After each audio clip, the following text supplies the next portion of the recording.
Hey there, everybody. Good evening.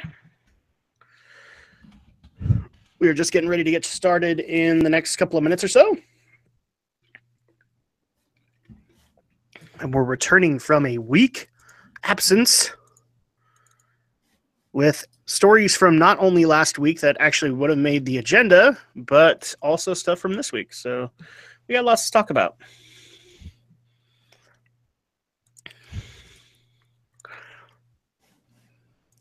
Here we go. Just want to make sure that everything's up and running. Okay. Can we run it from here? Nope, won't let me. Okay, cool. So let's go in here. So I can participate. There we go. Just give me one quick second, guys, and I will start getting to the stories that didn't make it to this week's agenda.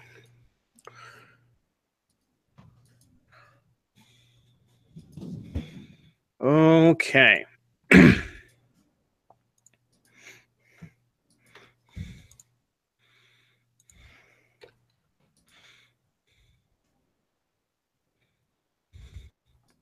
First of all, welcome.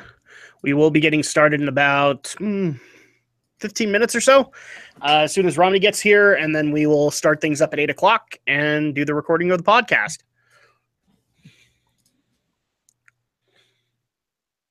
What was that sigh for? I heard that sigh. I heard that sigh. I didn't sigh. Sigh. I think saying sigh. Oh, and just as a quick reminder to everybody on the stream up until this point. So tomorrow at 7:30, I will be hosting a Q&A. And yes, I know on my channel it came up weird as today. And I believe somebody actually complained that it came up today at 4:30, so I already missed it.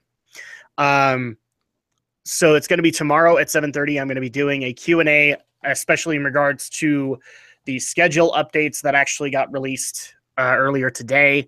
And if you guys have additional questions on that, that's the place to be able to go to get them figured out. Because I've heard from a few of you. I know a few people are upset, and I understand that. But unfortunately, there's not much I can do for you aside from these are changes that need to happen for now.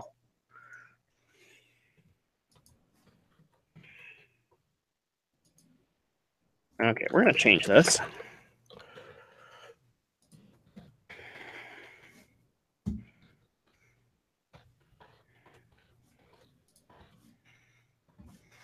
That's probably too long, but we'll see if it works. Yeah, there you go. You guys have your link.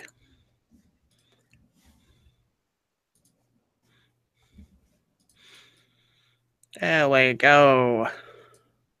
So let's go ahead and get to the stories that did get suggested, but unfortunately I have an agenda tonight, and we just couldn't fit them in. The first thing to talk about is Wonder Woman and the fact that I guess it's getting a major Oscar push. Not really a whole lot to talk about right now, aside from, okay, great. A superhero movie getting a major push. I'm happy about that, but I technically would have been happier if this had been happening since, I don't know, Iron Man. Then I'd be a little bit more optimistic about it. Let's see. Anything to add on that one, Alex? I doubt anything's going to come out of it. We've seen similar attempts with The Dark Knight, and well, if it weren't for Heath Ledger unfortunately dying so soon and so young, I really don't think The Dark Knight would have won anything. That's the sad part, is that Heath Ledger is basically the reason The Dark Knight got any recognition. So at that point, I don't think that anything's going to change here. I think Wonder Woman will get nominations, but they'll get the usual nominations, the geeky nominations. So that's sad, but that's just the way it goes. You'll probably get the sound categories and maybe visual effects. Visual effects, sound design.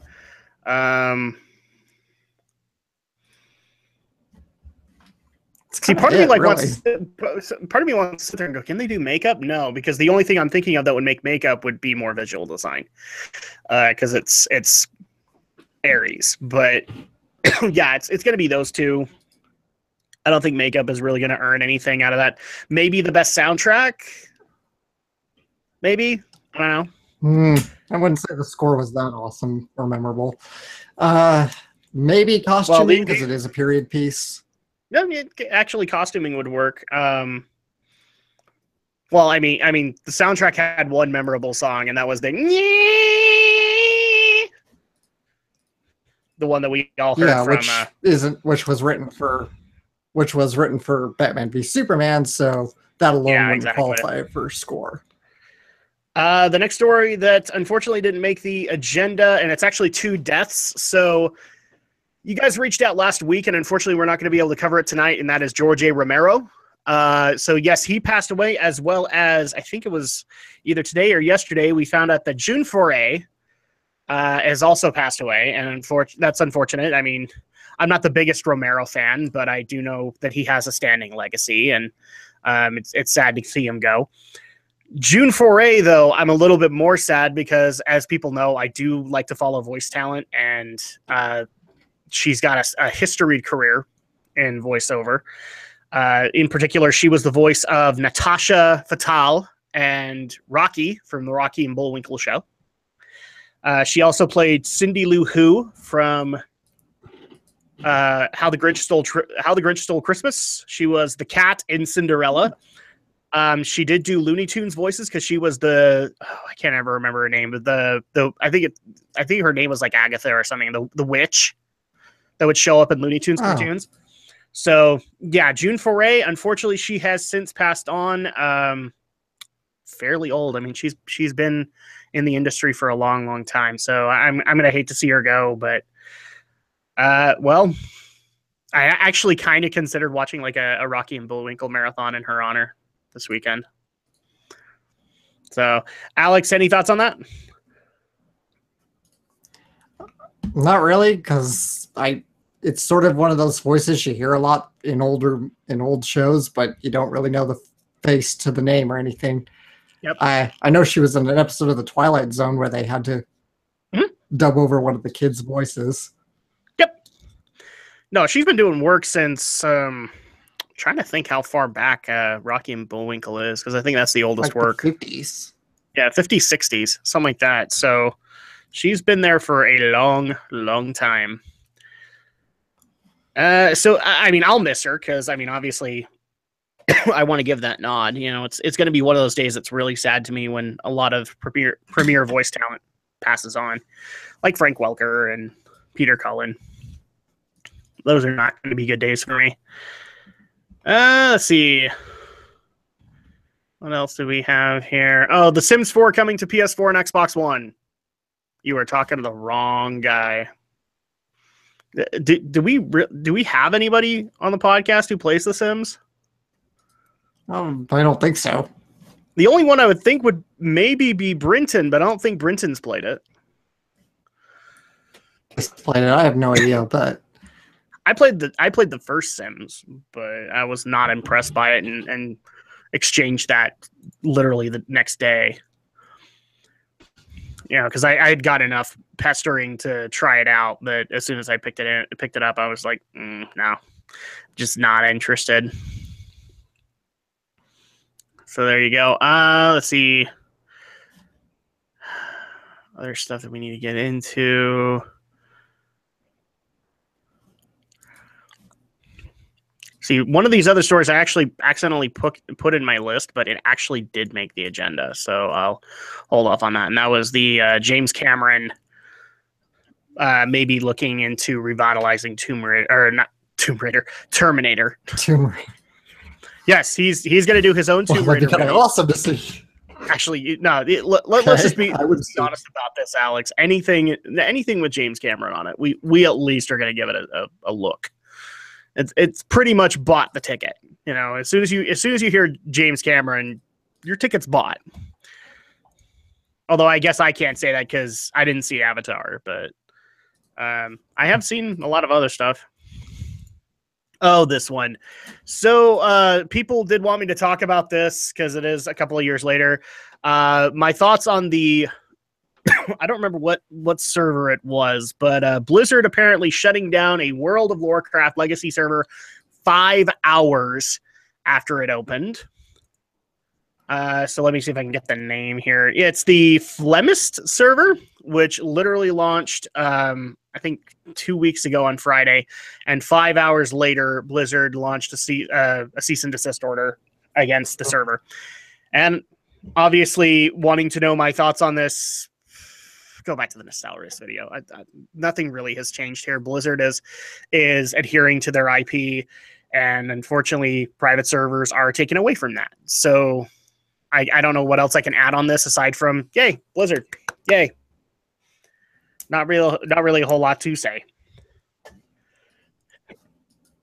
Maybe Alex will have more to say, but I don't think so. Not really. Yeah, it's just Nostalrius was a big deal because that was like because I want to say like that was the first shot heard off the bow when they actually did launch a cease and desist order. Now the fact that we're getting one 5 hours later, it's Blizzard doing what Blizzard is going to do. I mean, the thing to keep in mind is when they were having to deal with things like gold farmers and all that, they had a slow response time at the beginning, but now they have a pretty fast response time. That's what this is. Yeah, they did. Does seem like they threw the ban hammer down a lot quicker than with Nostalrius. What was that? It was like a stutter. No, you're getting cut off.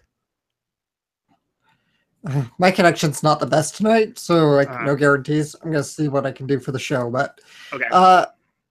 It does seem to me though that is it me or did Blizzard kind of throw the ban hammer a lot quicker with this newer server compared to something Nostalrius, which seemed to be around for a lot longer. Nostalrius, I think, had been around for a good couple of months by that point. And like I said, that was the first shot off the bow that Blizzard had ever done with the private server community. This one was faster simply because they're looking to do faster response time. Like to me, this is nothing new. They've had slow response time with other problems like hackers and the gold farmer situation, but once they had their chickens all in a row, they have pretty fast response time. So at that point, this just looks to me like okay, they know what they're doing here, and their legal team is right on the case. So cease and desist order, bam, right there.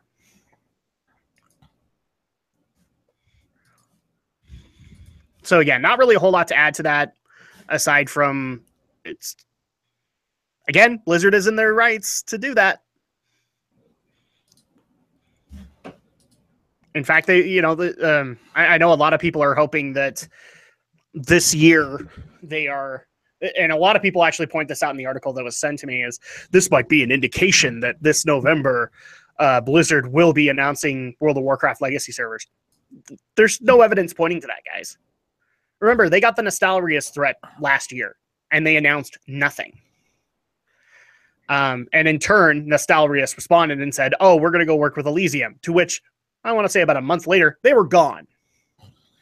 So all this says to me is Blizzard's defending their IP. It doesn't tell me that in BlizzCon in November, we're going to hear about legacy servers. If we do, great. But this is not the indicator. This is not evidence pointing to that. Let's see.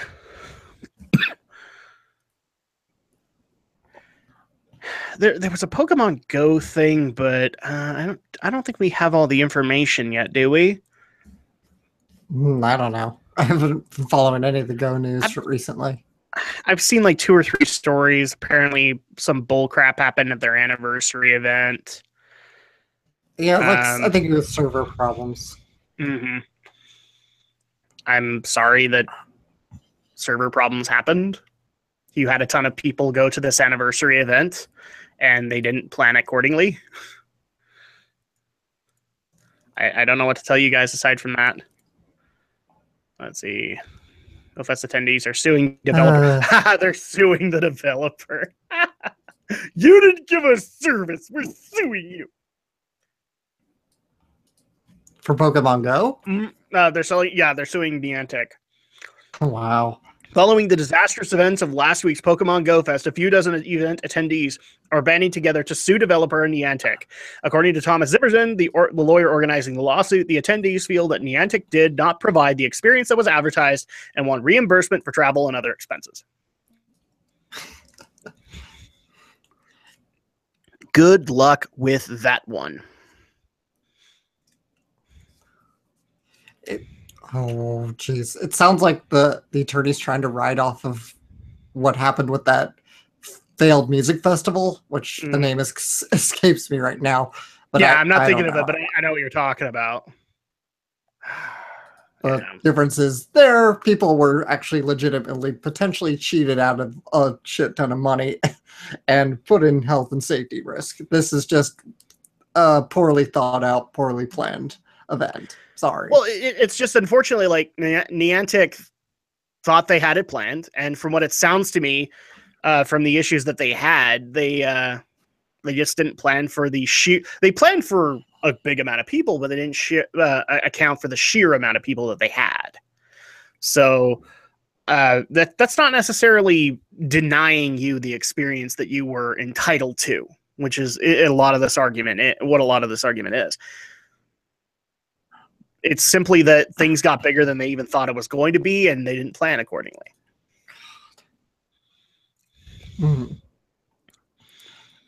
Joss Whedon may or may not get director credit for Justice League. Yes. I won't be surprised if he doesn't get a credit. I want to say that Joss has done this in his record, but I'm not thinking of any examples right off the top of my head.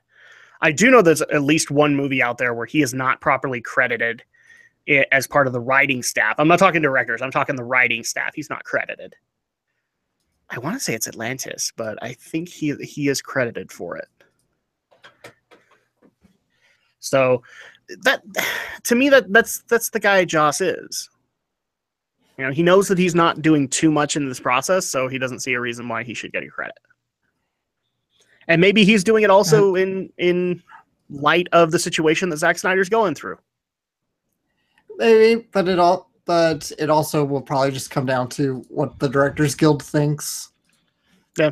Because the Directors Guild is going to be the one to decide if he gets the credit or not. Yeah. I've also read an additional story saying he probably won't take credit either. He's basically going in to fix the remaining part, or the remaining bits of that movie, and he's fine with that. He doesn't necessarily need the credit. People know who Joss Whedon is. People know the money he makes. He doesn't need this, guys. He's just coming in and doing a favor. The other one too that people want us to talk about, and I don't know enough on this. I've even watched some of the Sid Alpha videos. The whole fiasco surrounding the Friday the 13th game. The most that I know about it is that the game is horribly, horribly broken, and I believe it's a release candidate. So people have paid their money for it. It's horribly broken. The developers aren't giving a crap at all. In fact, I guess in one particular argument, they sided with a 12-year-old troll. I don't know why, but that's the most that I know, guys. I knew about the Friday the 13th game. I got a lot of advertisements for it when it came out, but it was not a game that I was going to go pick up. So I didn't really follow it at all. I guess my only advice is if it's horribly broken, don't buy it. Not really a whole lot I can add to that. And I think we're just waiting on Romney, and then we'll get started. Yeah. I mean, like Alex, if this had been like a flawless release, would you have picked it up? I don't even think you're a Friday the 13th fan either. Not really. I've seen, I think, most of the movies in the series, but it's not like I'm a hardcore fan to go pick up the video game. Yeah. I mean, I feel bad for those who have put money to it because they're not getting what they want out of it. Oh, the other additional detail that they wanted to specifically us to talk about is apparently when they were working on Friday the 13th, the game, they also had another game in development that now it looks like they're not even, according to the public look on this, they're not even working on Friday the 13th anymore. They're writing it off as a broken game. And actually the case is not that. One of the PR guys from the company actually did say, no, we actually have increased the staff. We are fixing the bugs. So for the people who are saying that we're just labeling Friday the 13th as a lost cause, that's not the case. But it seems to me that it doesn't matter what they could do at this point, guys. It's dead in the water. If you release a broken game and there's enough problems that nobody's going to come and get it, and they're not going to check to see when the bugs get fixed, your game's dead in the water. Much like those teenagers. Well, I was going to say, Romney, do you know anything more about this Friday the 13th game fiasco? I just knew it existed, but I haven't really been following it. Yeah, I know tidbits here and there. Like, I knew one of the DLC things they were going to crank out was, like, based on the color palette from the NES game, but that's about all I knew about it. Yeah, I know about that one, and then, unfortunately, the game is just horribly broken. It's not playable, and apparently there's people that have put money to it, and the developer just doesn't look like it gives a damn.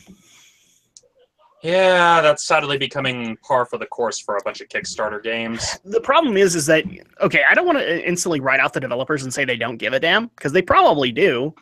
But the problem is that once you have this bad publicity, and it seems to me like this bad publicity has been going for a month straight, you're not going to get over it at that point. You could fix this game. You could make it perfectly polished. Nobody's going to pick it up at that point. Yep. Such is the peril. Yep. And then finally, the other story that people wanted us to talk about is Netflix today. So Matt Groening has apparently been in talks with Netflix to have a series debut in 2018. So Matt Groening, if you don't know who he is, then you've been hiding under a rock for the past 20 years. He is the creator of The Simpsons. He is the creator of Futurama. And now he is the creator of Dreamland. Disenchantment is the name. Sorry, give me a second, guys. Okay. Jiminy Christmas, I just had something blare in my speakers. So, Disenchantment is going to follow the misadventures of a hard-drinking princess named Bean, her personal demon Lucy, and her eccentric elf companion Elfo.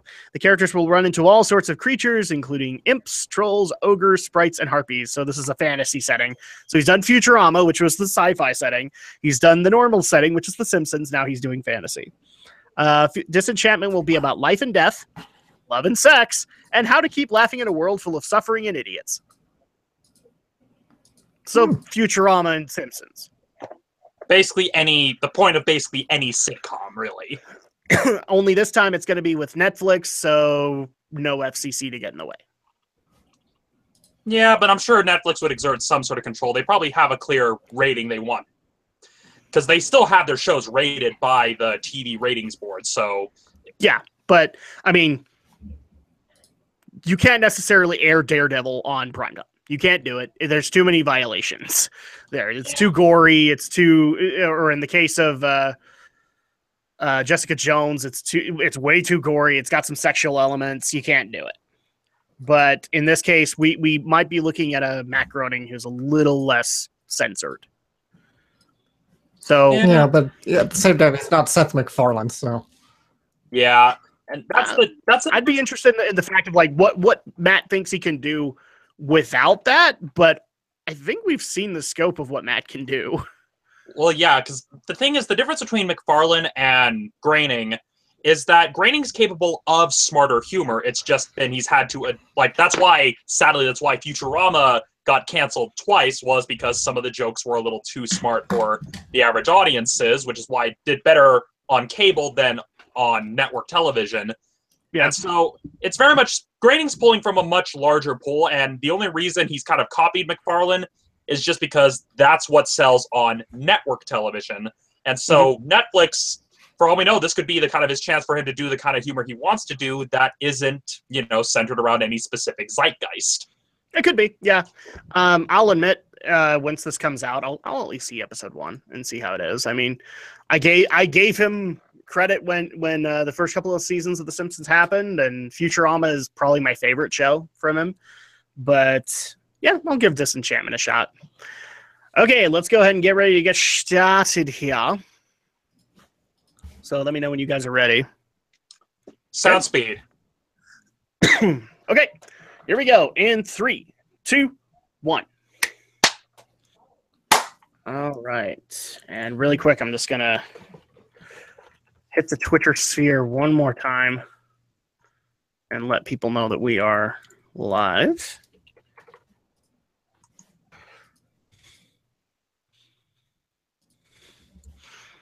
Here we go. Okay.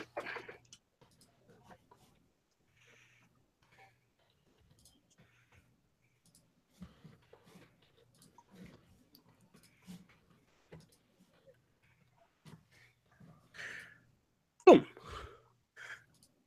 Go retweet it, everybody. And I'm going to go get things started. Cool. Here we go. Welcome everybody to another great episode of Geek News, Reviews, and Opinions for Friday night, July 28th, 2017. I am your host, Adam Mickelson, and this is the podcast where we talk the week's events in Geek. And unfortunately, we missed last week, but well, we're going to be doing a little bit of catch-up tonight. We're going to cover some of last week's stories, but we're also going to cover some of this week's stories. I hope everybody's having a good week so far. And, of course, I'm being joined by my usual panel of fellow geeks, fellow YouTubers, fellow awesome guys in general. Let's start things off with the Shadow Blazer himself, who has come out of the shadows just for all of you. How you doing tonight, Alex? Well, much like 2 weeks ago when we did our little Castlevania special, I'm kind of under the gun here as time goes because I have to work again tomorrow morning. Sucks, but that's what you get for working retail. Every so often, you gotta work the weekends. Other than that, I guess I'm all right because I did put up a review this week, which I'm happy about because I kept procrastinating, and then I finally got off my sorry butt and did it. I'm glad you reminded me because now we need to start up the Kickstarter again to get you some padded gear for the upcoming months in retail, because unfortunately that's going to be the time, everybody, where Alex doesn't survive and he comes back a zombie. So just be ready for that. That's why this year I'm planning ahead. I'm taking Black Friday off and I'm taking the day after Christmas off for a change. I'm so sick of working those days. 5 years of retail, I'm taking those days off for a change. Honestly, Alex, I can't imagine why. They're such great days to work. Am I right? Absolutely. Yeah. No. Yeah, No. I mean, if you're trying to grind your strength and endurance stat, maybe. Grinding in real life, people, it works. And also, we are being joined by Stephen Romney of Studio Ghost Utah of From the Shelf, Romney's Reviews. Romney, how you doing tonight? Doing pretty good. Just got back from a workout. I've kind of got over the initial hurdle of getting my body used to moving again, so now I'm starting to get into a nice pattern and a nice groove. And so far, that's unfortunately the only highlight, at least the only highlight that I can talk about currently, because there are side projects I'm working on that will be announced at a later time. Yes, I was about to say, like, I could bring one of those up, but I think that would be a problem, so I'm not going to. And I'll admit, Romney, I'm a little jealous, because last week I was, so feeling just chest congestion and nastiness, and I'm kind of over it now, but I'm still going to sound like that one guy that you hear in the Truth commercials, where he's like, so the fact that you're doing well makes me a little jealous, so damn you. But I still love you. Anyway, so let's go ahead and get into the stories of the evening. So like I said, it's a melding of last week as well as this week. And the first thing we need to talk about, I believe, is a development that happened this week, but it's been going on for a while now.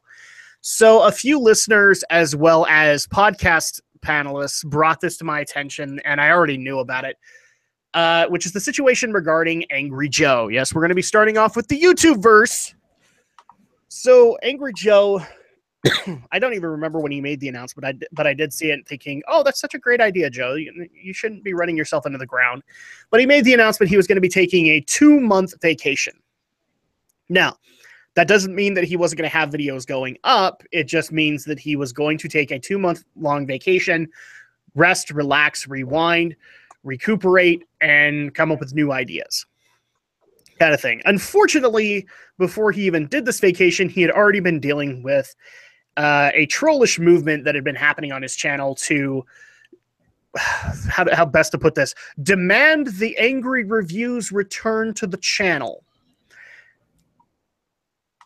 But the problem is that the angry reviews never left. He was still doing them, but these in particular fans were mad because he had added things like movie reviews and trailer reactions and vlogs and let's plays and all that. And so apparently he was a traitor! Traitor! He abandoned his YouTube cause! And therefore we all should hate him. And so he actually just barely, I think this week, put out a video saying, or counteracting the arguments while on vacation, mind you. He put this up while on vacation, that he was still putting up angry reviews. In fact, he had actually put up probably the average amount of angry reviews for good years for him. And we're already halfway into the year. So he'd already been doing these angry reviews as well as all the other stuff, and went into the stats saying nothing has really changed aside from you're seeing an explosion of new content from Angry Joe. Trolls have since lashed back and said, no, you're not. We want angry reviews back. Blah, blah, blah, blah. And so people wanted to get our opinions on this as we are YouTubers, and obviously we must have had these issues on our channel. I don't know if necessarily that's the case, but I am going to make that kind of the first question. Have we had issues similar to this, similar to what Angry Joe is dealing with right now on our channels and the content that we provide? Alex, have you ever had that with your anime reviews? Not publicly, at least. Nobody's ever outright commented it to say, you know, where are the reviews? I've never gotten the case of like Joe where he is getting dozens of comments of people pissed off and throwing shade at him. Right. Mm-hmm. More or less, I might see it a bit in the reviews. The way when I do a Let's Play, it trends significantly lower, which is understandable because that's not the main focus of my channel.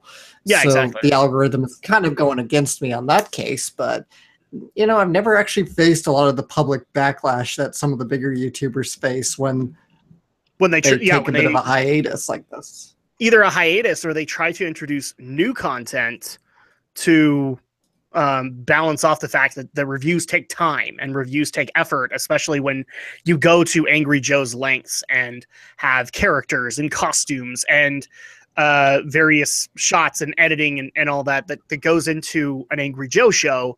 Or because I would say, like, this is kind of on par with the budget. Angry Video Game Nerd is pretty up there as far as budget and time and effort. Nostalgia Critic, things like that. But all of these major channels at one point have had those moments. AVGN currently has it because he's starting to do the movie reviews, but also it's a music thing where he just recommends like sound or CDs for people. And Nostalgia Critic had it years ago when he wanted to not do Nostalgia Critic anymore, and when he started up a whole new show, I was like, we want Nostalgia Critic back. So it's just definitely something that the bigger YouTubers have had to deal with at one point. I've actually seen a lot of YouTubers say, okay, well, if I want to do additional stuff like Let's Plays, I will create a separate channel, and that will be where the Let's Plays are done. So, for example, Pro Jared and Peanut Butter Gamer, where their main channel is where the main videos go, but then they have PBG Plays and Pro Jared Plays so that they can do Let's Play content on the side. Romney, what about you? Have you ever had this issue? Because, I mean, the main focus of your channel is Romney's reviews.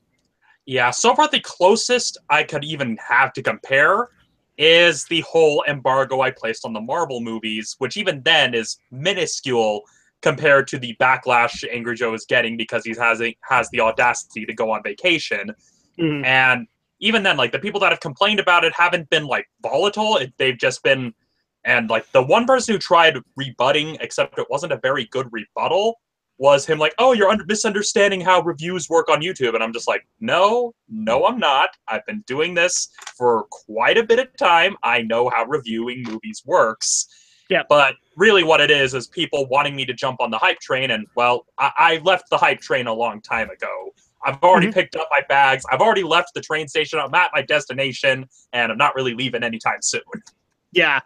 As far as my channel, I actually have kind of the opposite. I've had a lot of people approach me basically asking, I don't know necessarily what your content or what your channel is about. And it's simply because I don't like fixing down to one particular focus for the channel. There is one. If I were to actually say the main purpose of my channel and the content that it produces would probably be the Let's Play content as well as the podcasts, because I'm more interested in doing the podcast, but I also do things like vlogs and reviews. And so at that point, I've had a lot of people go the opposite way and go, I have no idea what you actually, like, what is the main focus of your channel? And part of that's just because I literally look at it, at least in my perspective, as being tethered down. Because then at that point, if you have a main focus, which again, my channel does, you basically take the scope of what you can do and then you narrow it down, and that's what is expected. And I don't want to be that guy. So I've had the opposite, but I haven't necessarily had the, oh, you need to bring this back. I'll probably have that since I did make some schedule announcements today that I already am hearing from some people that are having concerns. But yeah, mine has been more the opposite. So what are our thoughts on this situation that's happening to Joe? Because I'm a subscriber to Angry Joe, and I saw the vacation announcement. And considering that I know the hecticness that he has been going through the last few years, I welcomed it. I welcomed the vacation. I thought it was a great idea for him to, because I kind of want to do that on a lot of occasions, especially when he explains, like, the first 9 years of development of his channel have been on a hectic breakneck pace, and this is allowing for him to be able to actually have a vacation. That's great. I think it's an awesome idea for you to do that, because sometimes that's the best way to be able to come up with new ideas. That's the best time to rest and reinvigorate yourself to the ideas that you're doing. Maybe you'll come up with a new sketch within the show that is beloved. So I was on the fence of go for it, Joe. But obviously the community, well, there are supporters of Joe. There is also this growing kind of trollish movement saying, bring back the angry reviews. I don't know why I had the screwdriver there, but that should symbolize something. And I'm sure you guys in the chat will let me know. Alex Romney, I mean, did you think it was a good idea or a bad idea that he take this 2-month vacation? I'd say that's his prerogative there as to how much time he should take. And, you know, I understand. I don't blame him for wanting to take some time off. It's tough to make videos. I think this is because the whole troll, the backlash, everything's kind of just, it's the viewership creator disconnect here.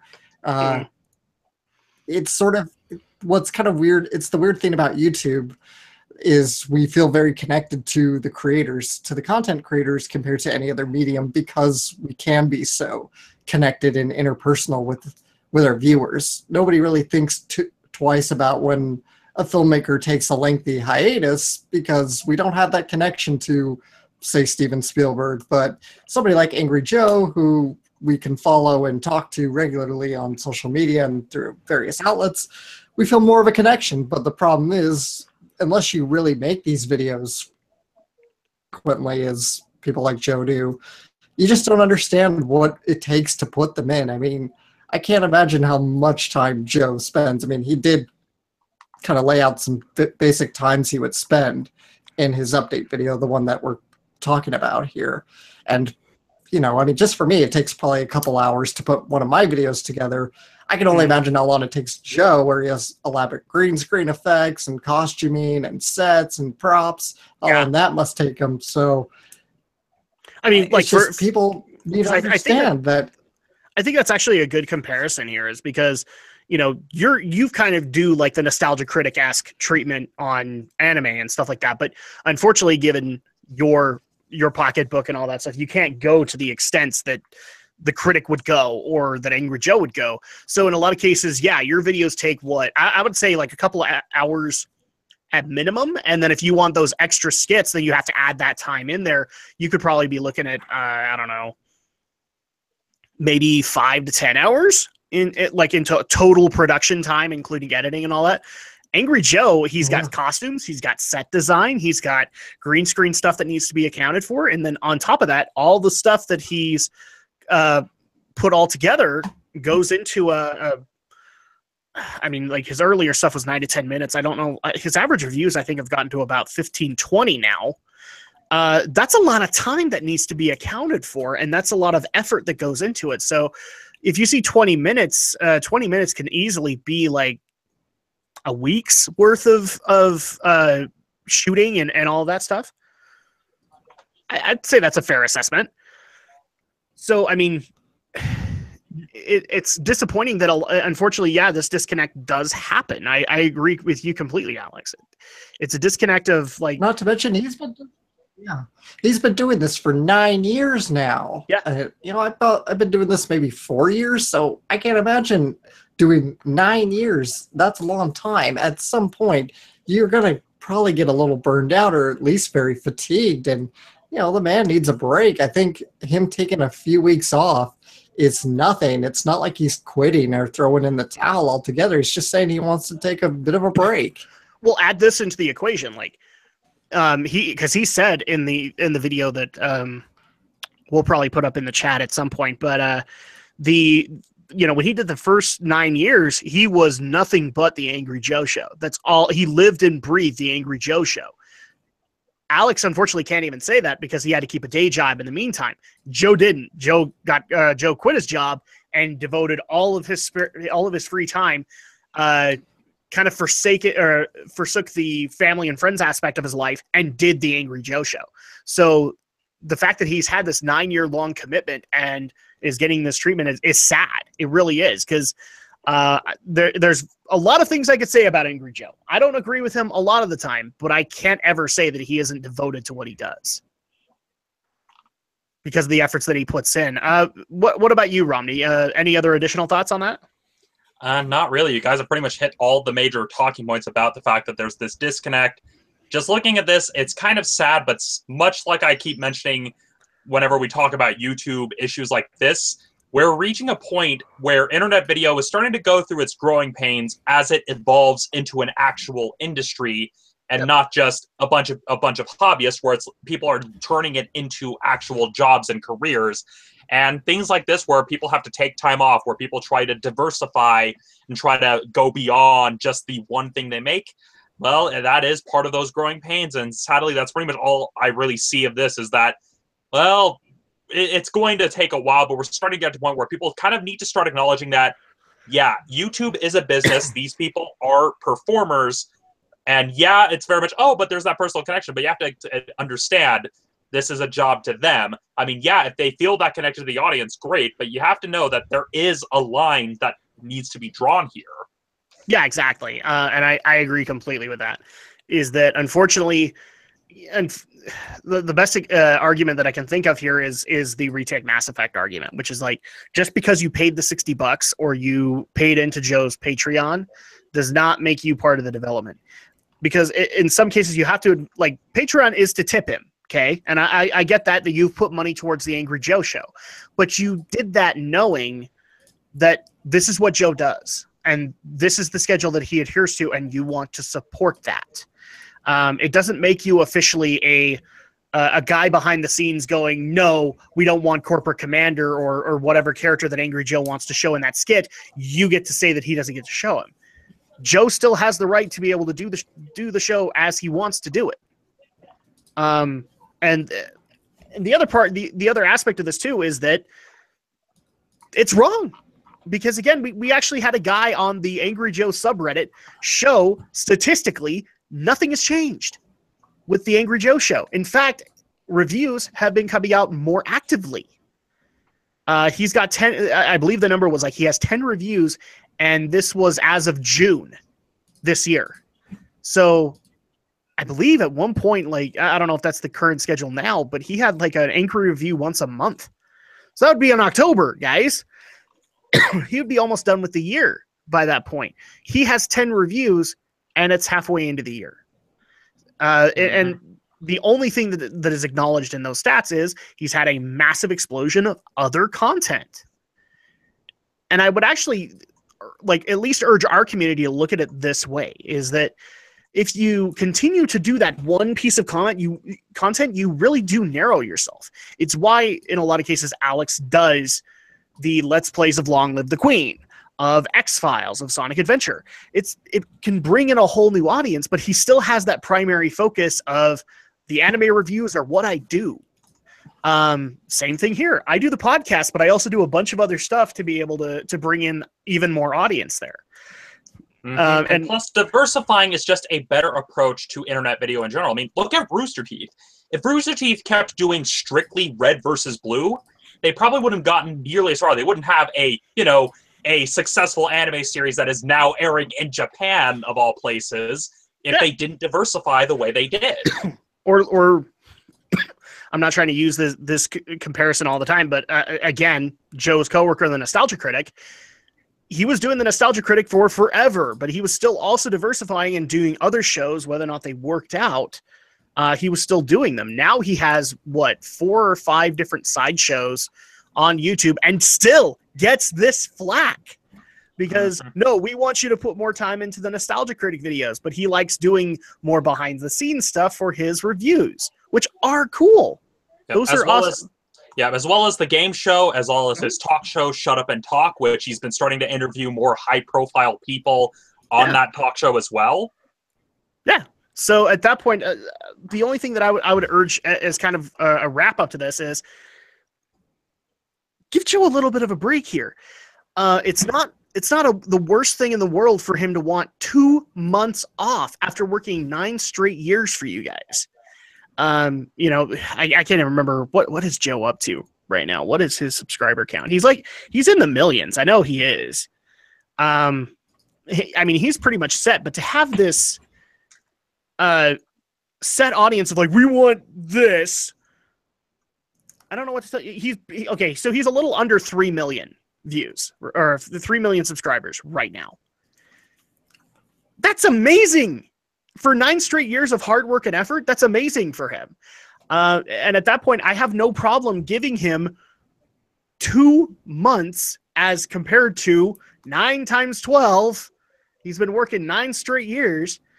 I have no problem giving him this little break so that he can, recharge the battery. And that's what I would kind of urge our community, at least our viewers, to consider that too. That's a great thing to be able to do every now and then, to just recharge the batteries and think of new ideas. It's not necessarily a bad thing. I'm going to go ahead and wrap it up there, because I think I've pretty much hit the nail on the head of calm down. You're not losing out on the content that you want. And then our tech portion is pretty much wrapped up at that point, but we do have a Nintendo Talk segment. So we already talked before the official podcast about the whole Pokemon Go, people suing Niantic for problems at the Pokemon Go event. Not really a whole lot that can be done here, guys. I really don't think their lawsuit has a leg to stand on.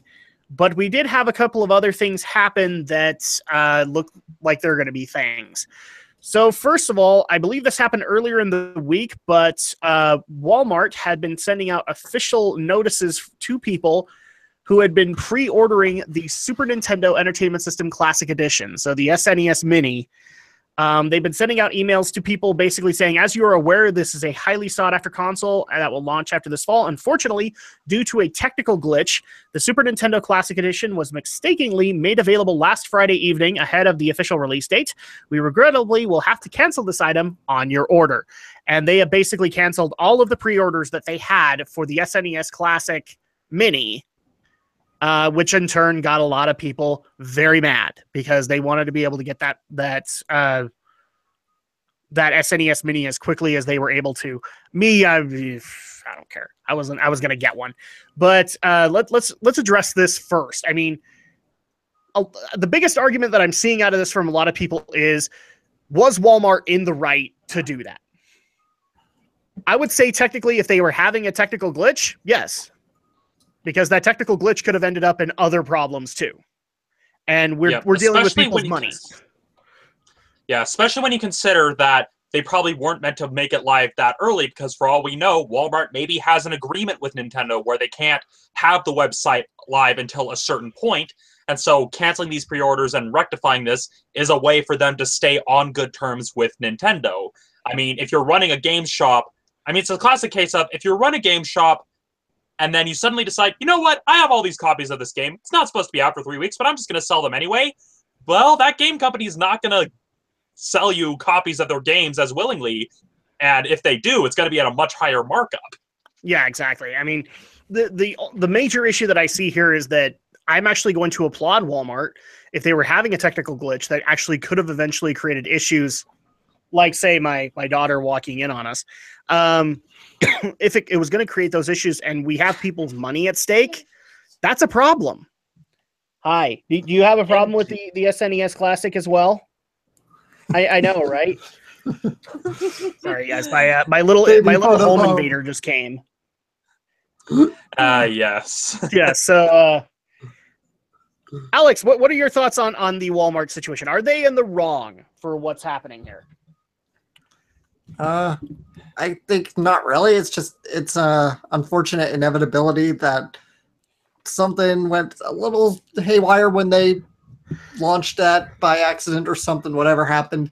And unfortunately, the end consumer got screwed. It sucks, but yeah, it's just who knows why. And it's just unfortunate. Not much you can do about it. I guess one additional thing I would bring up is why would you pre-order at Walmart? But that's just my personal nitpick there. Is like, why would you do that? Well, considering Nintendo's history of supply tactics and the lack of communication with their products, it's probably not. It's not so much that people are choosing Walmart. It's more of a case of it's the only place where they can because it's already sold out everywhere else.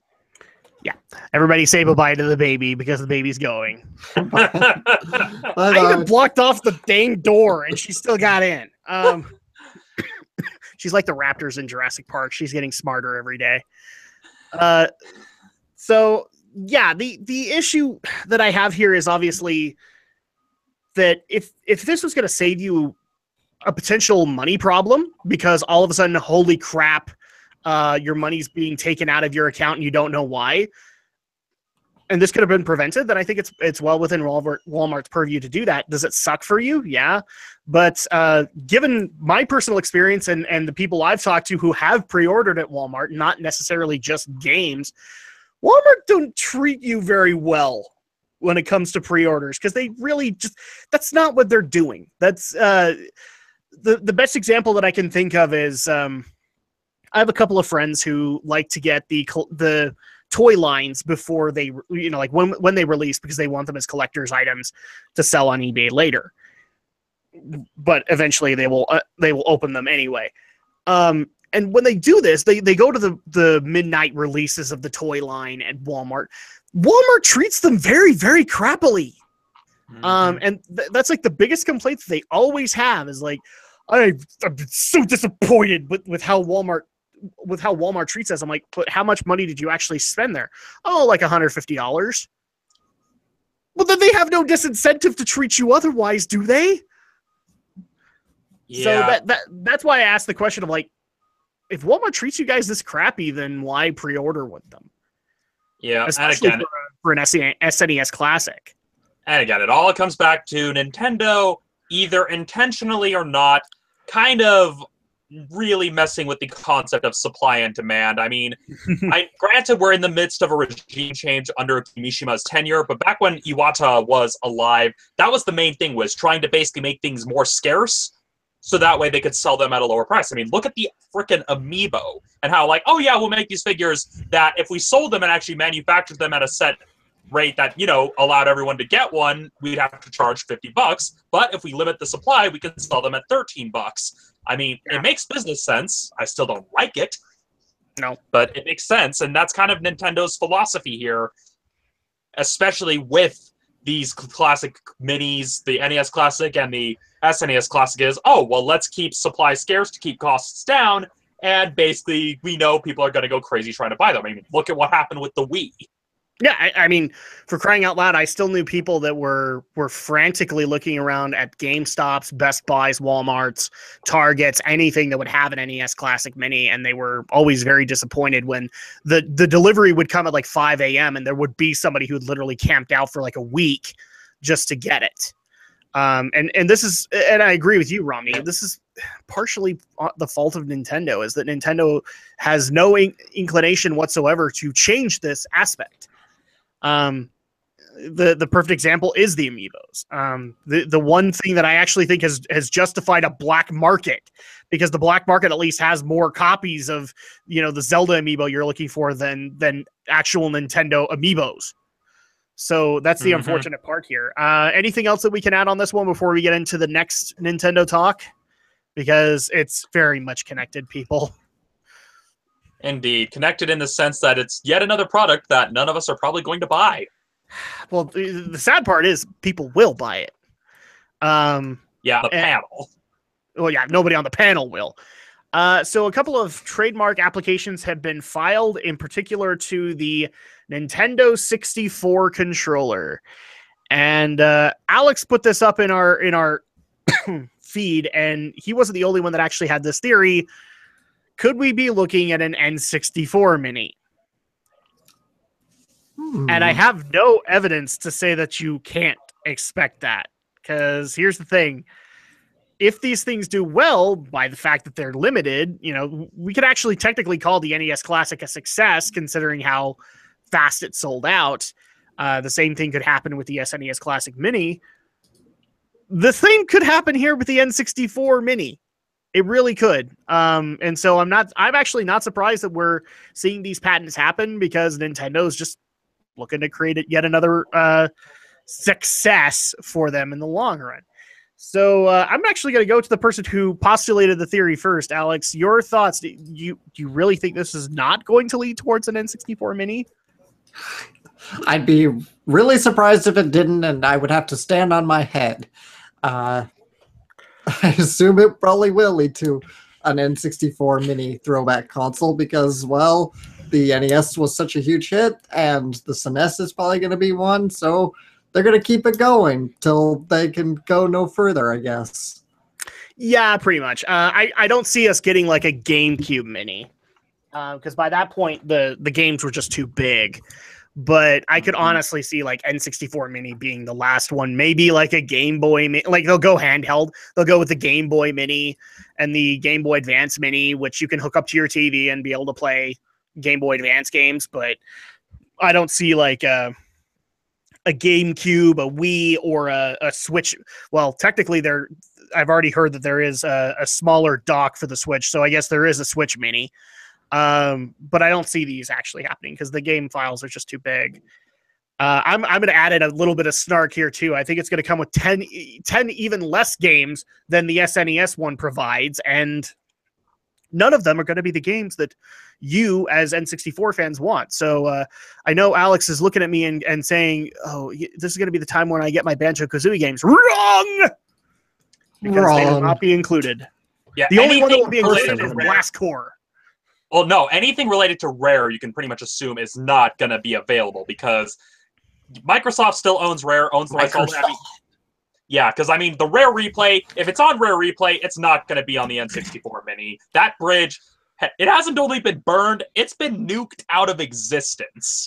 I was going to say, the Nintendo Empire will then trick you and troll you, and they'll only put Blast Core on it, which is considered like...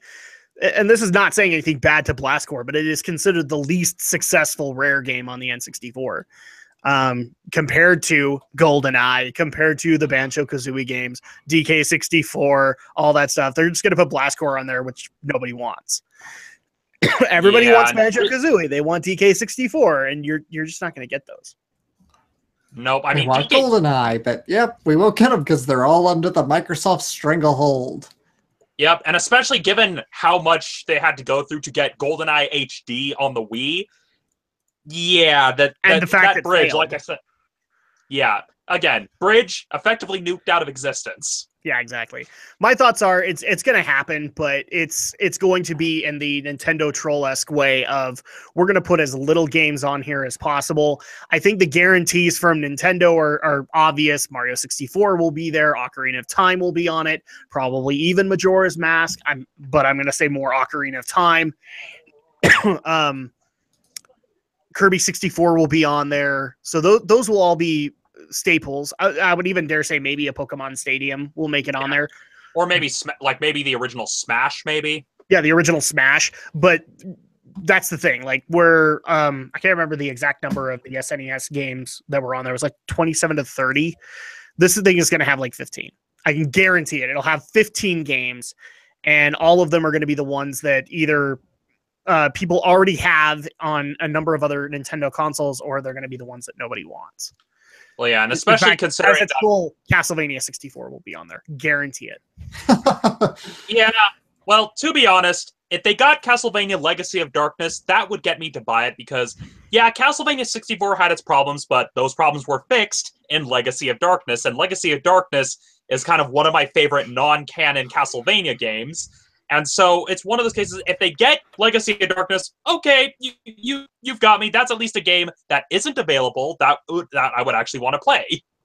Well, now I have to make this joke. So now we have the scene of evil Nintendo and evil Konami getting together. Well, what games should we include for N64 Mini?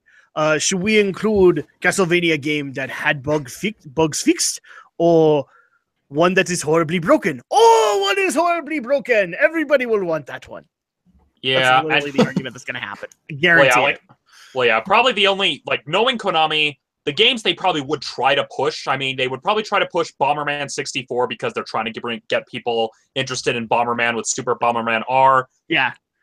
The Goemon games, maybe, I'm not sure if we would get both of the Goemon games because Gunbody Goemon has never really had much success here in the United States, even back on the SNES, so... No, really, it really hasn't. It's a gem, but it's always had a niche kind of following. Yeah, mainly because it was very. It's like the equivalent of watching the 4Kids dub of Shaman King. Some things just don't translate well to an American audience. Nope. So yeah, that's going to be the sad thing. Is there final thoughts? Is there anything else we can add to this that has pretty much already been speculated on? Yeah, I think you're going to get an N64 Mini, and it's going to be sad. Well, for all we know, the patent could indicate that they're finally creating the spaceship, and this is just the steering wheel. All right. That damn shit follows me everywhere now.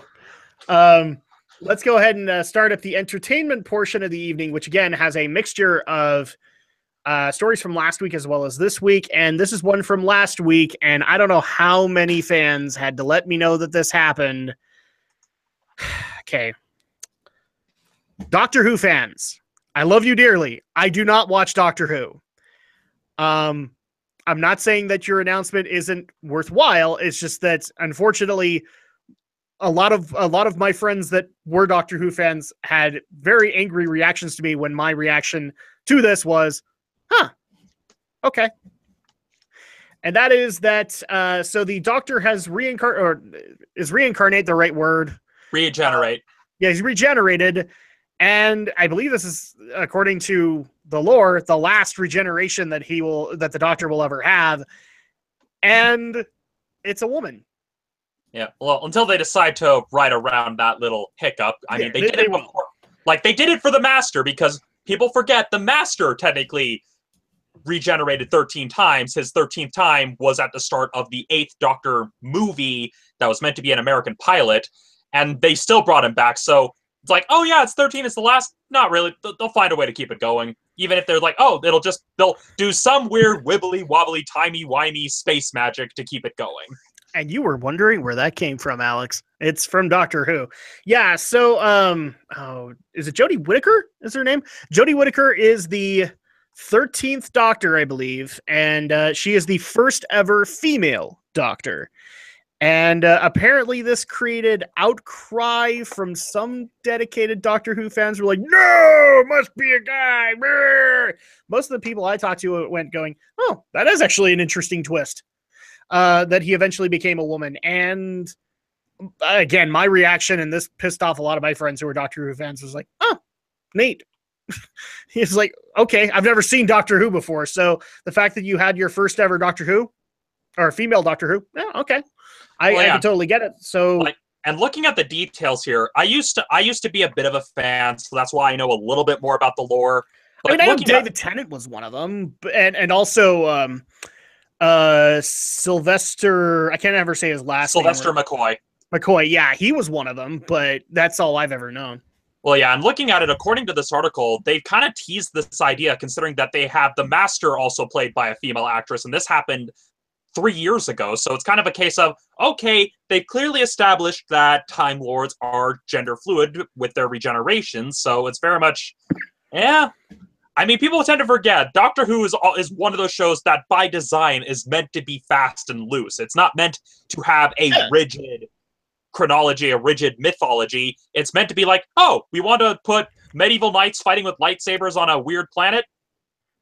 You want to have an opera singer sedate, I kid you not, sharks that are in the sky creating tornadoes. That was an actual episode of the newer series. Well, I was going to, so clarify this for me, if you would. I mean, 80% of the stories and the stuff that the Doctor deals with are either time travel or parallel dimension oriented, right?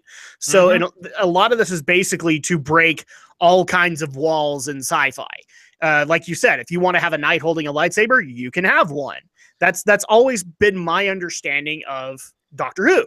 So at that point, having a female Doctor doesn't seem like too many barriers being broken, considering other stuff that they've done. Yep, and looking at this, I mean, I'll be honest, this does have me a bit curious about checking out the show. I lost interest mainly because when they would air Doctor Who episodes on PBS, it would be so late, and even back when we did the Saturday show, it was very much, I don't feel like staying up till like 2 o'clock in the morning to watch Doctor Who anymore. No. And so that I'm just a fan of more of the classic episodes, to be honest, but it's a case of, okay, this is the kind of shakeup that may actually get me to at least watch the first episode in which she debuts to see how the dynamic changes. Because let's face it, the dynamic, and it was a criticism people leveled against Peter Capaldi, the 12th Doctor, is that it has gotten kind of stale having the male Doctor, the two companions, especially with the weird direction they went with both Christopher Eccleston and David Tennant, where they were trying to basically kind of throw in more of a romance angle, not to mention the whole River Song thing, which that takes a PhD to understand. But it's very much a case of, it's TV doing what TV does best, doing arbitrary shakeups to get people to watch, and I'll be honest, this has me at least curious. See, like you explained this, I'm actually thoroughly convinced we need a Doctor Who historian. Like, somebody needs to have a degree in Doctor Who to be able to help us understand all of the twists that they've done. I mean, I'll admit, I've been interested in watching the David Tennant season because I've seen David Tennant do well in the roles that I've seen him, like, say, Jessica Jones or Harry Potter in the, not Prisoner of Azkaban, Goblet of Fire. I've seen a lot of those. Plus, I'm actually interested in him playing Scrooge McDuck in the new DuckTales. But since Doctor Who already has all of that continuity, that's actually one of the reasons I've never done it. Is because it's like they're gonna reference something that I'm gonna want to know about, and I have no way of being able to find out what it was. The other thing I was also gonna say is I was gonna make a joke because you were like, I don't have time to devote. I was like, all my time, like if I was to devote any time, that went towards Red Dwarf. When that was airing on KUED. So, no, I didn't get into Doctor Who. I got into Red Dwarf instead. Alex, your thoughts on the first ever female Doctor? Well, I'm not a Doctor Who fan, so I just kind of don't have much of an opinion here. Yeah, I wish I could say I did. I mean, it's definitely one of those things where it is interesting, but as we've said, Doctor Who has broken so many other walls that it doesn't seem all that interesting, if that makes sense. So congratulations to Jodie Whittaker. I hope that your season turns out well. I definitely don't think this is going to be the last one, because I guess the speculation is that the 13th incarnation would be the last. They'll find a way to write that out. It's going to be a thing. Let's go ahead and get into the next story. And it looks like, Romney, are you still there? Yeah, I think he got cut off. So we'll make this work while we wait for him to get back here. But that's okay, because this next story is going to feature around you, Alex, because or listeners reached out to me and said, we want to know what Alex thinks about this. And that was the recent Comic-Con announcements. What was that? Go ahead. Sorry, I cut you off. But yeah, so the recent Comic-Con announcement of of the X-Files audio drama, which actually will feature returning David Duchovny and Gillian Anderson doing audio dramas instead of TV episodes of the X-Files. And I believe the official title is X-Files Cold Cases. So I don't know how many episodes this is going to run for, but it's exclusively run through audible.com. And people wanted to know, first of all, what were your thoughts on the announcement of an X-Files audio drama? Well, okay. Unfortunately, I couldn't read too much of the article because every time I try and pull it up, it crashes my Word documents. So, yeah. You think you can bring up the link? Did you say this is supposed to be a replacement for the episodes, or just no? This is just another way to go. And yeah, I'm starting to have that issue too. Let me see if I can get you a better story to be able to read into this.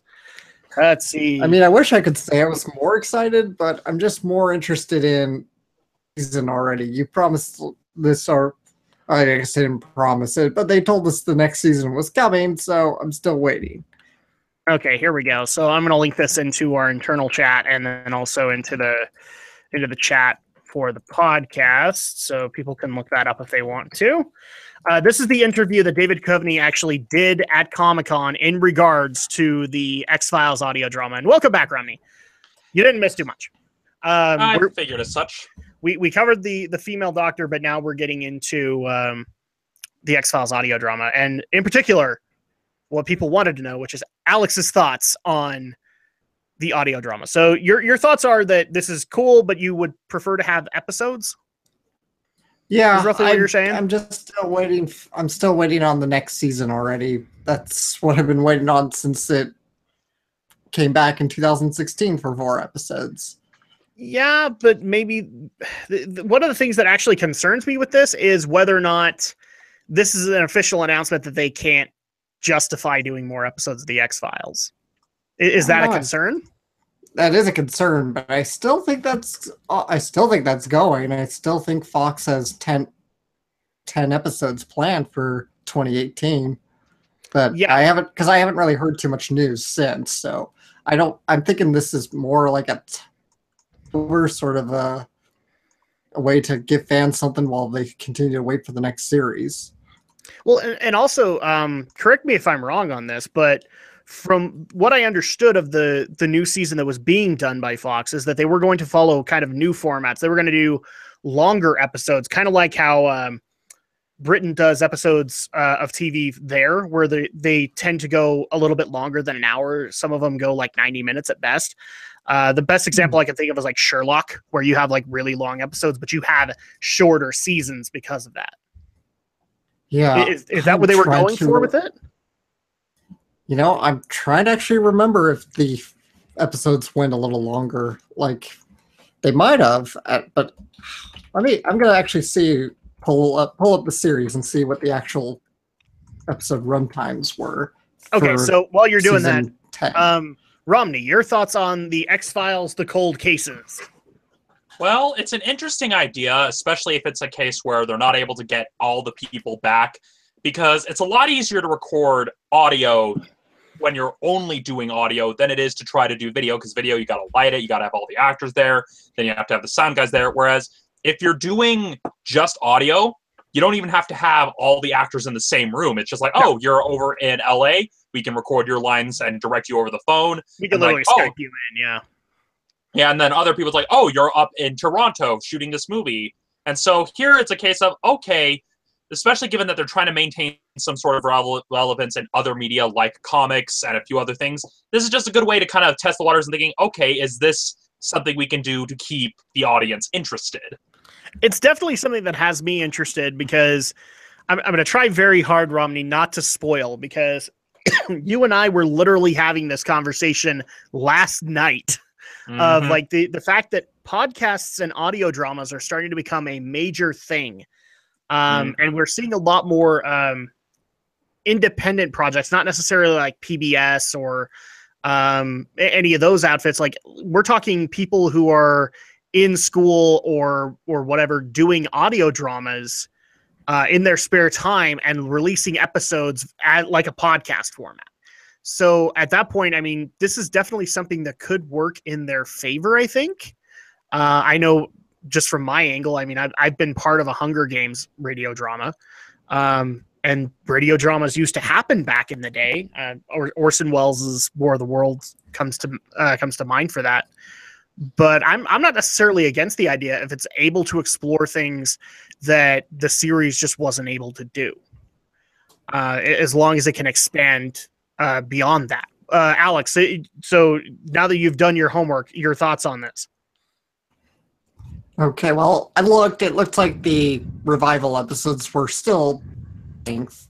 So, 44, 45 minutes with about 10 more minutes added for commercial's sake. But cut down, it's like 44 minutes. And I'm just not sure I see too much of a need for an audio drama just because it's not like, anime does this quite often. There's quite a few anime that have like CDs that are just audio dramas. But that kind of makes more sense there because a lot of those anime that do that, they're based on long-running manga, or it's more like other side stories they can tell. And I don't know what they can tell here in an audio drama that they can already tell in the episodes themselves. See, I would at least like to see what they could possibly do with it, because they do have to account for the fact that they don't have that visual element anymore. They have to find a way to be able to adapt around it. And I would say the X-Files is actually a really great way to be able to do that. I don't know too much about the show. I've watched a few episodes here and there, but I'm not completely up to speed with everything the show has ever done. But it's definitely one of those things where I think this would lend itself well to an audiobook kind of format. So I'll admit, like, I'm not the biggest X-Files fan. I'll probably look into these audio dramas just to see how they sound. I mean, I don't hate David Duchovny. I haven't seen a whole lot from Gillian Anderson, but actually one of my favorite movies is Evolution with David Duchovny. So yeah, I'm okay with it. Final thoughts before we move past this. I mean, obviously, I'll be more than happy to do. Actually, that might be something that we can consider doing, is like reviews of these audio dramas to see what we think. Would you be up for that, Alex? Yeah, I probably would. Okay. And maybe if we could even get there. And the other thing I was actually going to bring up with you, Alex, is that gaming's also done it too, because I know Metal Gear has received a radio drama. Well, to be fair, that radio drama is actually unofficial. It was a fan effort that just happened to get on iTunes, and Konami didn't really throw a fit. Probably because, Konami is Konami, and it was basically during the whole Kojima gate. It's okay. Well, actually, no. The one I'm talking about is it was in between Metal Gear Solid 1 and 2. This was official from Konami, and it was I can't remember the official. It was basically supposed to explain the events leading up into Metal Gear Solid 2, how Snake and Otacon ended up the way they were, and I can't remember its actual name. But yeah, because I know the audio drama that I was referring to is based on an official radio drama that was released in Japan. It's just that a bunch of fans took it upon themselves to basically translate it and produce an English language version of these audio dramas. Yeah, so audio dramas are a thing, and I actually would like to see a lot more of them if we can make them work. Let's go ahead and move on into the next story here, and that is this one. This one literally, I'm trying so hard, Romney, not to spoil this, but we literally had this conversation last night, and then the story comes from a listener. I'm like, damn it. Yeah, to kind of give some context, Adam and I were having discussion about James Cameron for a project that I'm working on. And, well, that's why he's kind of trying not to explode right now, is because we were literally discussing the director James Cameron, and lo and behold, James Cameron news story. Yeah, so it's been officially announced that James Cameron is looking into possibly reinventing the Terminator franchise with a new trilogy of movies. Now, obviously, this needs to be taken with a little bit of a grain of salt because he still does have the Avatar sequels, which he is signed on for.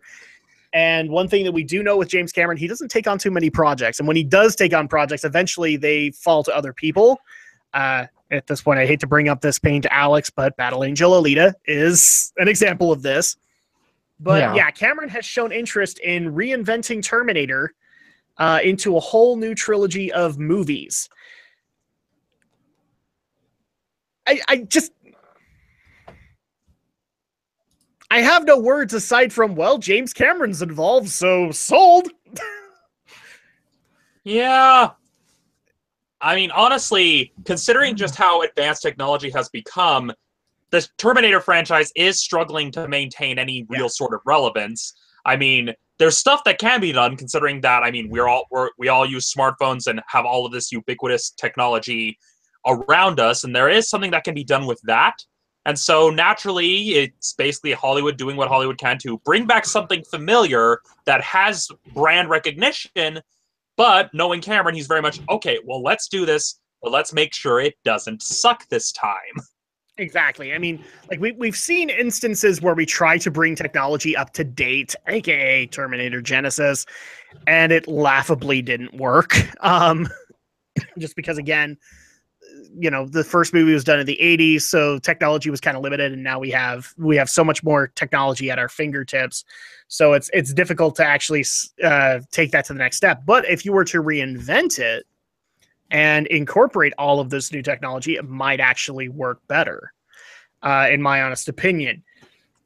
And again, I don't mean to hammer the same detail in here, but it is James Cameron. Like, I mean, the one thing that I would actually say has made Rise of the Machines, the TV series, what was it? The one that Christian Bale was part of, Terminator Salvation and Genesis, is that Cameron wasn't involved with those projects. And Cameron is really what made those movies good. That's why the first two movies just literally stand the test of time. So, I mean, I hate to sound like a broken record here, but it is James Cameron. So yeah, I'm very much interested if he is the director, if he is the guy in the director's chair. If he eventually has to throw this off to somebody else, I'm immediately not all that interested. Yeah, I'm still pushing that they need to do a Terminator series, a Terminator film set in the Old West, because given that they keep sending Terminators further and further into the past, I mean, think about it. Really think about it.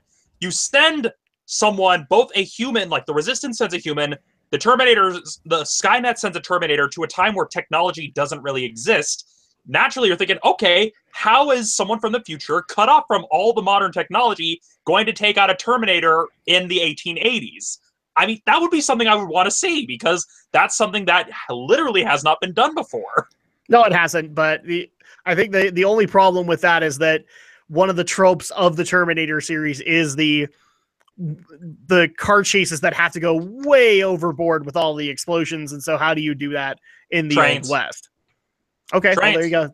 Yeah, that's how Romney's figured this out. Yeah, have it sent to like the time period when you have the Transcontinental Railroad being put in. Maybe even have it where an ancestor of Sarah Connor is there when they're putting in the Golden Spike, and there you go. You still have the idea of, oh, well, it's a time where industry is developing, but you're still having the handicap of, okay, the hero doesn't have all this other technological stuff that they've used to defeat Terminators in the past, so he has to get kind of creative. And so, I mean, James Cameron, if you somehow decided to click on this podcast for any other reason, I don't even want money for this idea. If you make this, I'll watch it.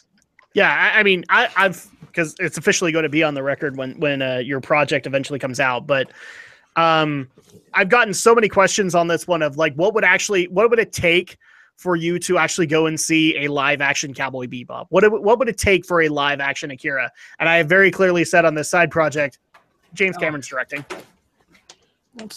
That's what it would take. That's literally what it would take for that to be able to be a reality and for me to buy the ticket.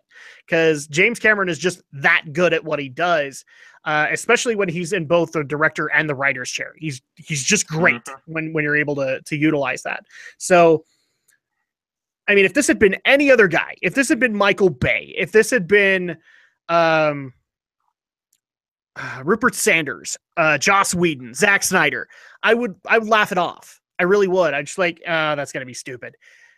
But James Cameron coming back to this, I'm like, ooh, I actually like this idea. Alex, what's your take on this? Is James Cameron enough to get you to go and see a reinvented Terminator trilogy? Uh-oh. And we officially can't hear him. We officially can't hear Alex. Uh-oh. Are you back? Sorry, I had to help my dad out with something. I had a question, so no, it's fine. Okay, I'm sorry. What was your question? So the question I was asking is like, what's your take on this? Is James Cameron enough for you to be interested in a trilogy of new Terminator movies? Or are you still just going, nah, I'm done?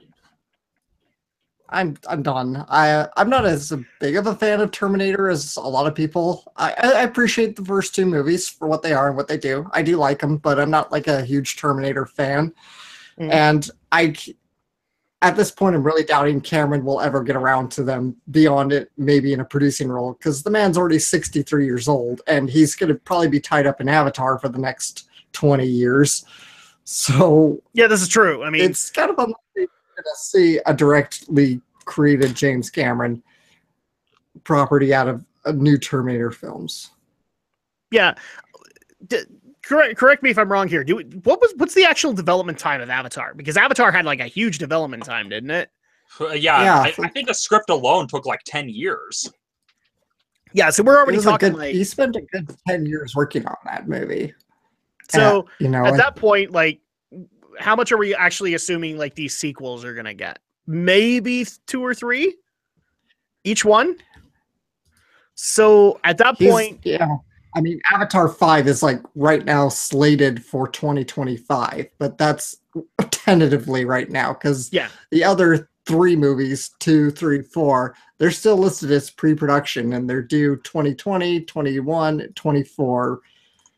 And apparently he's got another movie somewhere in between that. I don't know. So the sequel is 2020. And we've been covering this at best. So we've been covering this since what? 2013, 2014? About that. So 6 to 7 years is the development time that's already going for this Avatar sequel. So at that point we can, I think Alex is right. We're looking at 20 years. Because at minimum it looks like 5 years development time per movie. I mean, unless Cameron decides to hand it off to someone that he feels can handle the property, especially given that he wants to reinvent the franchise. And so that is also a possibility where it's like, okay, I want to reinvent it. He may give them some working notes and then maybe hand it off to a director that he thinks can do something unique with it. I mean, much like how he handed off Battle Angel Alita to Rodriguez, that's probably the more likely scenario we're seeing here is that he wants to reinvent it, but given that the Avatar movies are going to take a while, like if the films are going to come out at any decent pace to still be relevant, that's probably the most likely scenario is that he may come up with the initial story, maybe even not necessarily the initial screenplay, but just like a story outline, and then hand it off to a writer and director or writer-director who he feels can take it in a new direction. Okay. So, yeah, that's pretty much all we can add to this one. I mean, it is an interesting possibility. Already the questions that are being brought up are, would Schwarzenegger or Robert Patrick or any of the people who've done these movies before be involved? Obviously, Schwarzenegger is showing interest. So I figure they'll find a way to cameo him somehow. I've already seen people asking, okay, are you going to fulfill on the promise that has been made for a long time that apparently Dwayne Johnson should be one of the Terminators? And I don't think Cameron cares. Cameron's going to do what he wants. Yeah, I mean, I still will argue the idea that if they get the chance, I don't know if he's still acting, but Hayden Christensen would probably be a very terrifying Terminator. He's acting, but he's doing mostly indie projects now. Yeah, I'm just good. Again, he's good at death stares, and well, that's kind of what you need with a Terminator is a death stare. I mean, when you look at Robert Patrick as the T-1000, That's the kind of thing you need someone, because I mean, yeah, The Rock is big, but at least with recent career choices, he's not the most intimidating, at least not intimidating that you can see it as him being not human. And that's a very difficult thing to pull off for really any actor. I would say in Dwayne's case, unfortunately, sorry guys, I'm gonna go by Dwayne, but in his case, the problem is that that serious stare usually is accompanied by a "who in the blue hell are you?" And so at that point, a lot of people just look at that serious stare and go, okay, he's going to say something funny pretty soon. Yeah, it's usually coupled with either something funny or something snarky or sarcastic. And I would dare say you can't do Schwarzenegger either, because unfortunately there have been so many jokes in the Terminator movies now, in particular Genesis, where they've done that serious stare and now they want to do something else with it, where they want to have him do the serial killer grin. So at that point, it's hard to take him seriously, but I agree with you. You need a new person in there that's going to be able to pull off that role. Yeah, and I'm looking at some of the comments on the IGN article referring to him, and some people are even saying, hey, just abandon the whole John Connor, Sarah Connor thing. Yeah. Just do a clean break, have it be like new characters, still have the key core concept of robots traveling into the past to kill some ancestor of someone who's going to basically make their life miserable, because that's a concept you can apply. It's just like, okay, let's get away from the Sarah Connor storyline, because it's, at this point, especially with Genesis, I think we could pretty much call the horse dead at this point. Pretty much. So let's go ahead and move on into the last story of the evening, because I think we pretty much hit this one on the head. And this is one of those nights where I really wish that Aldo was available, because this is right up his alley. And thank you, Alex, for finding this story, because if you hadn't, you wouldn't have made Aldo's week in that regard, which is, so this is one that Alex found on Anime News Network, but to viewers who have watched the anime series I'm sorry, I got to do this proper. Keijo! Portugal is looking to actually have a sports league based around the Keijo sumo floating arena sport that's in the series. So for those who are not in the know, Keijo is a series where basically, because I don't want to say they were in bikinis all the time. I think they actually do have like team uniforms and all that, but you would literally have roughly the equivalent of bikini babes throwing their butts and or boobs at their opponent to try and knock them into the water, American Gladiator style. Is that the best way to be able to describe this? Yeah, pretty much. Yeah. So, yeah, apparently there's going to be an official sports league of people doing the exact same thing. We even have people testing out this concept. Like we have an actual photo of people trying this out and trying to make it work. So this might be a league in the next year or two in Portugal. I wish I had words, people. I really do. I wish I had words for this, but and actually here's a description. So enter Keijo Portugal, a new sports league accepting applicants ages 16 or older to go toe-to-toe, or in this case, butt-to-butt, in a battle for supremacy. This group is currently working out the kinks to make the sport actually playable. So don't expect any nipple judo here. Wait, there's nipple judo? That's my gosh. I'll never watch this series. I watch one episode, Alex. It's going to make my brain explode, is really what's going to happen here. I can imagine. I mean, obviously, like, Romney's internet is dying because of trying to figure out, like, what's actually happening here. That's what I was saying. Romney, your internet can't actually comprehend that Portugal is going to launch a Keijo league. Honestly, I'm probably going to get punched for saying this, though. At least this makes more sense than trying to make Quidditch into an actual sport. I'm just saying. Because at least this has like some of a basis in reality that you can actually account for, instead of awkwardly running around a grassy field holding a broom between your legs. So, yep, there's that at least. And we actually do have rules as of right now. So team matches will pit 4 versus 4 or 3 versus 3 and last for 10 minutes. A team is declared the winner when all of the other players on the other team are eliminated. And I believe it's you have to have contact via your butt. That's how you win. Yep, hips. So basically, hips and chest are the main areas you can hit. They're even wearing padding for those areas like you would with an actual sport to, not break anyone's jaws or scrape anybody up. And yeah, it looks like it's 4 to 6 players compete simultaneously for 5-minute rounds. And yeah, you can only use your hip or your chest, and the players are disqualified either by falling down or by getting knocked into the water.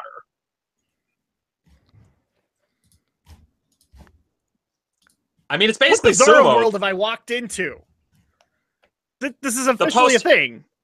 The post-internet world. There's your answer.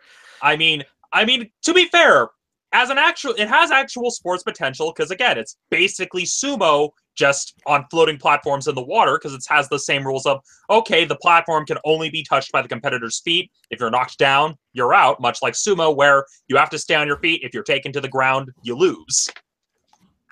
I'm just going to say this officially here, and now it's on the podcast, so it's for the record. In 10 years, if I see Keijo as an Olympic sport, I will laugh on the floor for like 5 years. I will literally do that. I will be like, and I will just be rolling on the floor laughing for 5 straight years. This is an official Olympic sport now. And I mean, that's the first question that I can already see people asking. Like, how long will it take before this gets Olympic certified? Well, to be fair, when it comes to getting sports actually certified as an Olympic sport, and this is a debate we've been seeing with the whole, should esports be at the Olympics, which I'm of the opinion, no, they shouldn't. They should have their own Olympiad, but not at either, because first, summer or winter, no one really can decide. If it was its own Olympiad, I'm fine with it. Yeah. But with here, the key things to remember is that one, because for now, it's only in Portugal.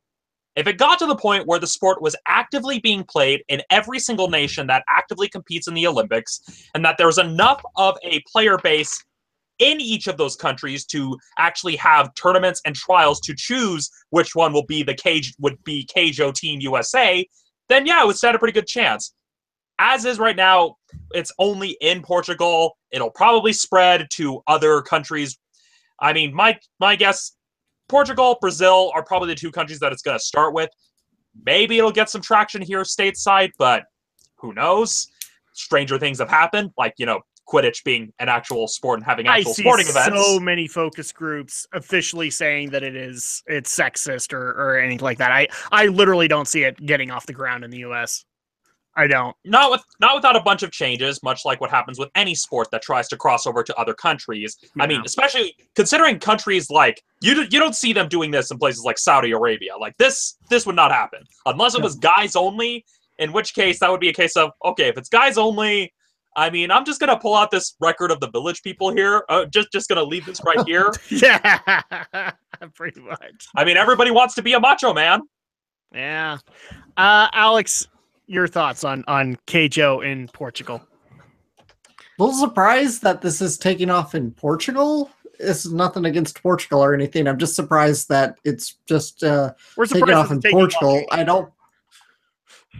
I can't say I'm totally surprised it's taking off. I mean, come on, Quidditch is a thing now. Romney mentioned it, but I'm a little surprised it'd be Portugal first and not say like Japan first. The home country. Host of all weirdness, maybe Brazil, but just a little surprised at it being Portugal as the home for the genesis of this project. Yeah, I have no words. I've tried to construct this in my head for like the last 5-10 minutes, and I got nothing because it's just one of those things of. This could eventually, like, if it takes off well in Portugal, I could see this being a thing in the world. And again, if 10 years down the road, this is an Olympic sport, I'm going to be laughing for 5 straight years. I am, because it just. Oh, okay. Anyway, I have to move off of this. So I tried. I'll have to talk to her again tomorrow, but I did send this to my my friend, who's also our Dragon Shadow channel artist, who is Portuguese, and see how she would respond. I didn't quite get the response I was wanting because she was more confused than actually bewildered, but I'm going to talk to her tomorrow again and see what she really thinks about this. That her home country is giving birth to real life Keijo. I would be interested in what she has to say on it too. But final thoughts on this, because there's not much that we can add to it, guys. I just have to say this must be very confusing in conversation because Keijo sounds very similar to the Portuguese word for cheese, and so someone else in a Portuguese-speaking country is like, "What? Why is everybody getting so obsessed about this cheese sport? What is this cheese sport?" I know, right? So, we've had our... Well, there's a possible product placement there, though. Hey, Baby Bell, if you have offices in Portugal, just saying, the ads write themselves. Yeah, we need to move on. There's so many jokes that can be made. We can't even take this story seriously. We really can't, because it's just gonna get silly and hammy from here on in. So that actually does it for our stories for the evening. So we'll go ahead and wrap things up for tonight. If people want to get a hold of us for the various opinions that we've had on the stories that we have covered, Stephen Romney, how do they do that for you? Well, you can always find me here on YouTube at youtube.com/StudioGhostUtah. You can also find me on Facebook at facebook.com/Romney'sReviews, no apostrophe. And I'm also on Twitter at Romney Reviews. And as for this week's Romney's recommendation, I am recommending an app that's actually been really helpful. And that is an app called MyFitnessPal by Under Armour.